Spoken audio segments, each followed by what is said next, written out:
Hosted by you/RadiantRub1212.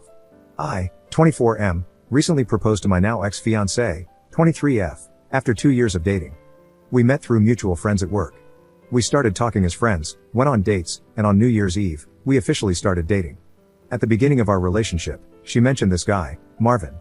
According to her, Marvin has always had a crush on her, and during the first few months of our relationship, he texted her several times, asking her to leave me and give him a chance.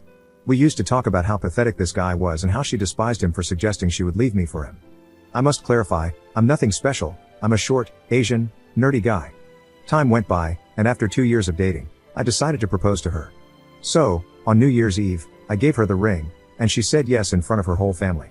I had some money saved, she doesn't work, so I started looking for venues, catering, invitations, decor, and everything.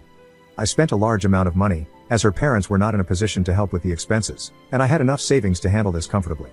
One day, while we were running errands, we started talking about having a three-way. We're in our 20s, so there are a lot of things we want to try.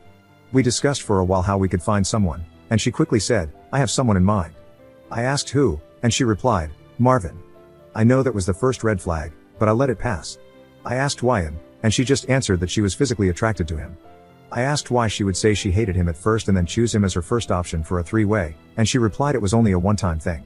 So I told her it was okay, but we needed to talk later to set rules, limits, and I would like to talk to him personally before giving the green light.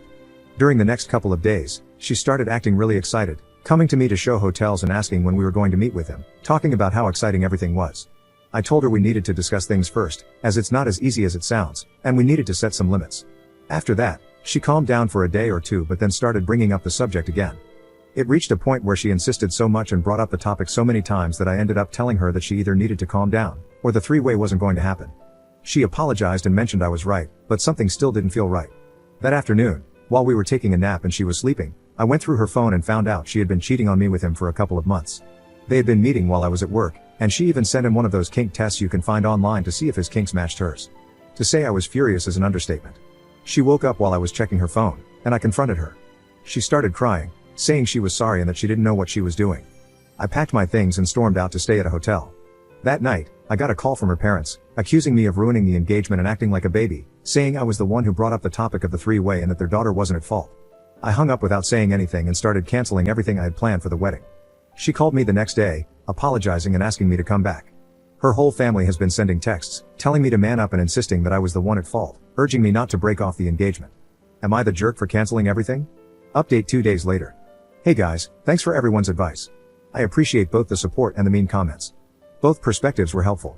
Now, let me address just a few things before I continue. My ex stopped working to go to college. We met at work, but she quit once we moved in together. Yes, my now ex-fiancé told her parents we were breaking up because I suggested the three-way and got mad when she mentioned Marvin. And her parents believed her. Yes, I needed reassurance to make sure I wasn't at fault. I've been conditioned all my life to be a doormat, so it's hard to stand up for myself. Here's the update. After reading all your messages, I reached out to my father-in-law, and we agreed to meet at a nearby mall to talk about the reasons why I broke off the engagement. I had a good relationship with him, as we both share the same interests and hobbies, so I figured we could have a conversation. We met, and even though he seemed mad, he agreed to listen. I took screenshots of the conversations my ex-fiancé had with Marvin and showed them to him. After looking at everything, he told me that my ex had given them a completely different story. According to him, my ex went to them crying, saying I was breaking the engagement because I wanted to have a three-way, and when she picked Marvin as the third, I snapped at her. He also mentioned that Marvin has been coming by to check on my ex, as she has been staying with them since we broke up. We went to my apartment and packed all of her belongings to move her out. The ring was at the apartment as well, so I kept it. We're on our way to drop everything off with her right now. I'll keep you guys updated. Second update 10 days later. Hey guys, I'm back. I know y'all have been waiting for this update. I had to create a new account because I got shadow banned on the other one. I apologize for the delay. So after picking up my ex's belongings, my father-in-law and I drove to his house. The ride there was awkward, to say the least. When we got there, we walked in, and guess who was there? Exactly, effing Marvin. They were all in the living room. My ex looked like she'd been crying for a while, Marvin was hugging her, and my mother-in-law was sitting next to her with a box of tissues. My mother-in-law saw me enter and immediately asked my father-in-law what I was doing there.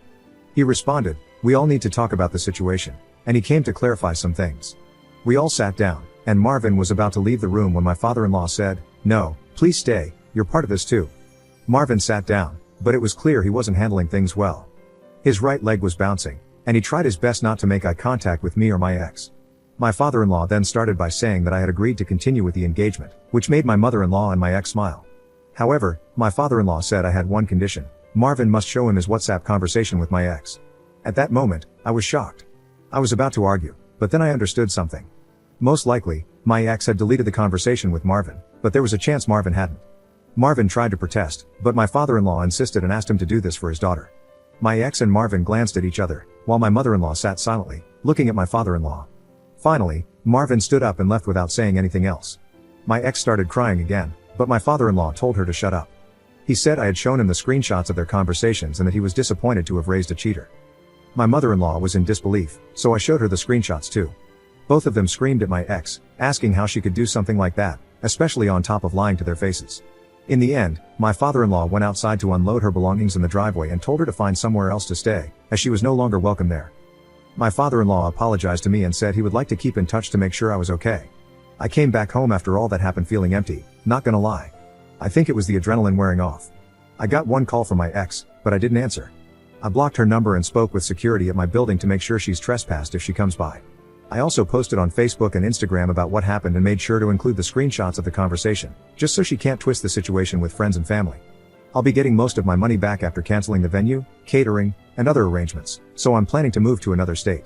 I also got some STD tests done, and thankfully, I'm clean.